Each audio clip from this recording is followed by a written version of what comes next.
Mengapa hukum rokok ada yang bilang makruh, ada yang bilang haram? Mana yang benar? Menurut anda kira-kira gimana? Coba, begini, saya pernah ceritakan itu hari.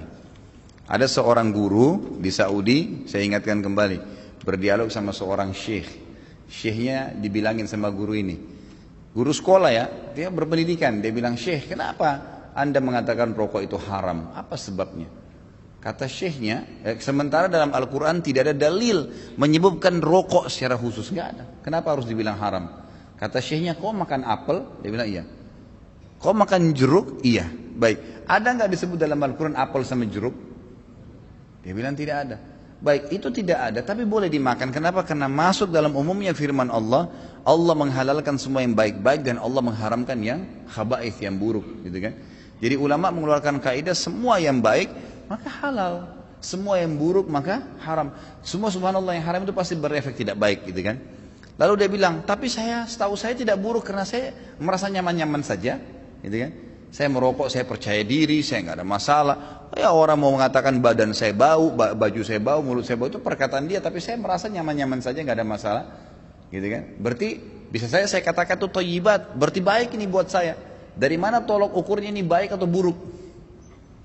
Kata syekhnya, baik, kalau kamu mau lebih dalam lagi, sekarang saya tanya, kata syekh, kalau kamu pulang ke rumah habis ngajar, kamu temukan istri kamu lagi pegang rokok, anak kamu lagi pegang rokok, kamu biarin atau kamu larang? Kata gurunya ini, saya larang syekh. Kenapa kau larang? Dia bilang karena itu tidak baik. Nah, ini masuk dalam jawaban kamu sendiri.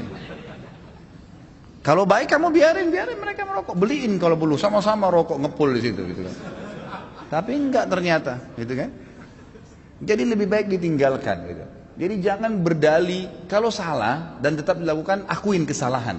Itu poin penting. Ini enggak, sudah salah membela, ini masalahnya. Enggak boleh, jadi terus menerus. Kadang-kadang subhanallah ada orang juga supaya dia tetap dalam mempertahankan kesalahannya, mencari orang yang lebih buruk, gitu kan. Ada pernah orang bilang sama saya, Ustadz saya baik Ustadz. Kayak sholat saya masih jaga sholat maghrib. Teman saya dan tidak sholat sama sekali. Jadi patokannya yang lebih buruk. Supaya yang dia tinggalin 4 waktu sholat itu mending, gak apa-apa gitu. Bukannya dilihat orang yang sholat lebih banyak.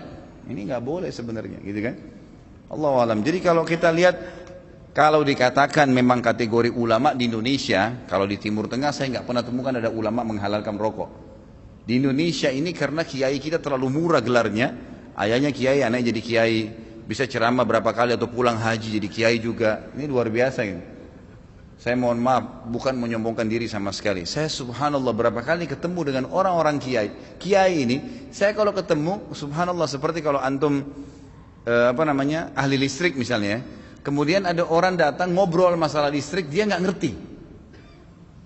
Misalnya ini listrik ini harus dipasang begini, jaringannya begini, terus dia bilang enggak harus begini, tapi dia salah jelas. Antum pastikan teorinya benar, salah ini orang. Kita akan bilang kok ngawur ini orang ngomong. Subhanallah, di kalangan dakwah ceramah penceramah pun begitu. Saya heran dari mana gelar-gelar kiai bisa didapatin nih gitu. Baca ayatnya salah, hadisnya dikarang-karang, banyak sekali sudah kesalahan. Cerita dongengnya sudah tidak masuk di akal. Orang yang mati bisa hidup kembali lah, ini dari langit lah, ini macam-macam. Yang tidak masuk di akal, ini dari mana orang ini nih gitu. Ya, dari mana asal muasalnya bisa muncul gitu. Belum lagi yang sunnah Nabi SAW dilanggar, yang kukunya panjang, yang istri yang pakai jilbab, ya luar biasa. Makanya kata ulama, kalau kau mau melihat seorang alim, kau akan temukan kealiman itu pada diri dan keluarganya. Emang ada ciri di situ. Istrinya, anaknya, memang ada ciri kealiman di situ. Ada ilmu. Alim kan itu masih dari ilmu ya. Ada pengetahuan agama pada diri mereka. Kalau enggak gitu. Ada teman saya, subhanallah, bawa undangan pernikahan tamatan Mesir. Waktu itu di kota Makassar. Perkawinan saya enggak hadir, enggak sempat hadir gitu. Kemudian dia datang setelah itu berkunjung ke rumah saya, gitu kan. Datang ada satu perempuan bersama dia rok pendek.